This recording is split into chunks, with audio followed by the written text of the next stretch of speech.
تو وہ ایک چرسی تھا, کچھ چرسی تھے, چرسیوں میں آپس میں بڑی محبت ہوتی ہے کیونکہ ان کو پتا ہے ہمارا جینا مرنا ایک ساتھ ہے. سب نے ہمیں ہیروئن چرسی تو آج کل سنے ہیں بڑے اچھے اچھے لوگ بھی معذرت کے ساتھ پی رہے ہیں. ہیروئن چی تو چند ہیروئن چی تھے, ان میں بڑی محبت ہوتی ہے.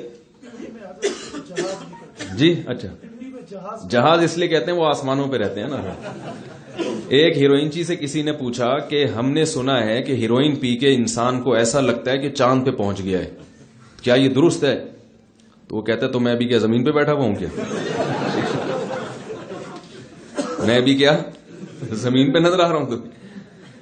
تو وہ ایک آدمی گیا نا ڈاکٹر صاحب کے پاس, کہہ رہے مجھے وہم ہو گیا کہ میں بندر تو نہیں ہوں. تو انہوں نے کہا پنکھے سے اترو گے تو علاج کروں گا نا بھائی, نیچے اترو پھر بیٹھ کے علاج کروں گا.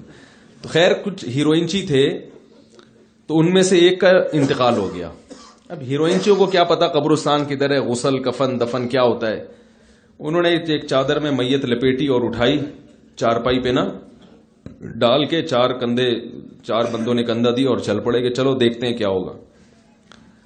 تو وہ اب کہیں بازار کی طرف سے جا رہے تھے, تو جو بھی دیکھتا ہے جنازہ آ رہا ہے سب کندھا دینے کی کوشش کرتے ہیں. تو جیسے جیسے نئے لوگ آتے گئے وہ پرانے ہیروئنچی آہستہ آہستہ کھسکتے گئے ایک ایک کر کے, کہ لاشعوری طور پر کسی کو پتہ نہ چلے.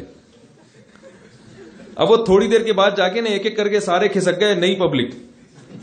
اب وہ جا رہے ہیں, شہر ختم ہو گیا, سڑک ختم ہو گئی, پتہ ہی نہیں چل رہا کہ بھئی جانا کہاں ہے, اس کی خبر ہے کدھر.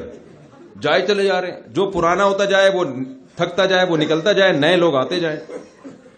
اب جب تک شہر کے اندر تھے تو نئے لوگ آتے رہے, پرانے کھسکتے گئے, لیکن جب شہر کے باہر نکل گئے تو اب نئے لوگوں کے لیے تو جگہ ہے ہی نہیں, کوئی ہے ہی نہیں نیا.